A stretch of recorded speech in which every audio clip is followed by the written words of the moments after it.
दी Satana merchant cooperative बँकेत अल्पमतात संचालक मंडळ आल्यानं जिल्हा उपनिबंधकांनी या बँकेवर प्रशासकाची नियुक्ती केली। यामुळे बँकेच्या अपात्र आणि बरखास्त संचालक मंडळानं 13 नोव्हेंबर 2018 रोजी विभागीय सहाय्यक निबंधक कार्यालयात अपील दाखल केलं होतं।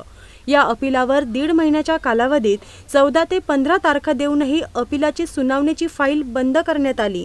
दरम्यान या अपीलावर बनावट सह्या करण्यात आल्याचं देखील अपात्र आणि बरखास्त संचालक मंडळाच्या काही सदस्यांनी लेखी स्वरूपात जबाब दिला।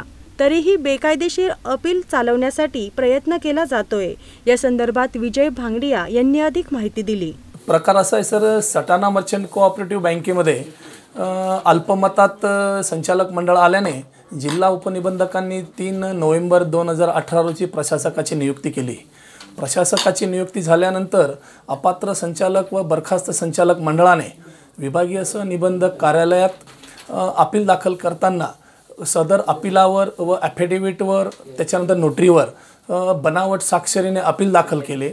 त्याबाबत विभागीय निबंधकाकडे अपील सुनावणी चालू असताना सदर बाब भालेराव साहेबांच्या निदर्शनास आणून दिल्यानंतर सुद्धा भालेराव साहेबांनी त्याकडे कानाडोळा करत अपीलाची एकतर्फी सुनावणी पूर्ण केलेली आहे। आणि ज्या वेळेला आम्ही सदर अपीलातील तक्रारी, अपीलातील खोट्या सह्यांबाबत मुद्दे उपस्थित केलेत त्याकडे मुद्दाम डोळेझाक करून दिनांक 2 जानेवारी 2019 रोजी क्लोज फॉर ऑर्डर केलेली आहे।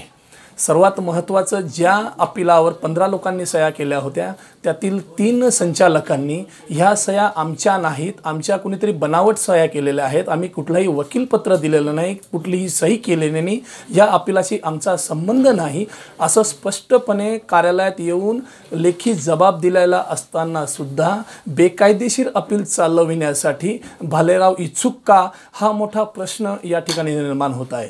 त्यानंतर संबंधितांकडून राजकीय दबावापोटी अधिकारी कामकाज करतायत असं आमच्या लक्षात आल्याने आमची सर्व राजकीय पक्षाच्या नेत्या लोकांना, वरिष्ठांना व आदरणीय मुख्यमंत्री साहेबांना विनंती राहील की या ठिकाणी सर्वसामान्य नागरिकांची जी जीवनवाहिनी आहे समको बँक, हिच्या संरक्षणासाठी अधिकाऱ्यांना योग्य त्या सूचना द्याव्यात व न्यायहिताचा निर्णय घेणे आम्ही संबंधितांना भाग पाडावे ही विनंती। जय हिंद। आणि अन्यथा आम्ही 13 जर संबंधित अधिकारी यांनी जर योग्य तो न्याय सभासदांच्या हितासाठी न दिल्यास आमच्यावर अन्याय होतो किंवा अधिकारी ऐकून घेत नाही, यासाठी त्यांचे कान उघडण्यासाठी 13 फेब्रुवारी 2019 रोजी 12:30 वाजता त्यांच्या कार्यालयात आम्ही सर्व संचालक मंडळ, मित्र परिवार, सभासद घंटानाद आंदोलन करणार व त्यांची कान उघडणी करणार।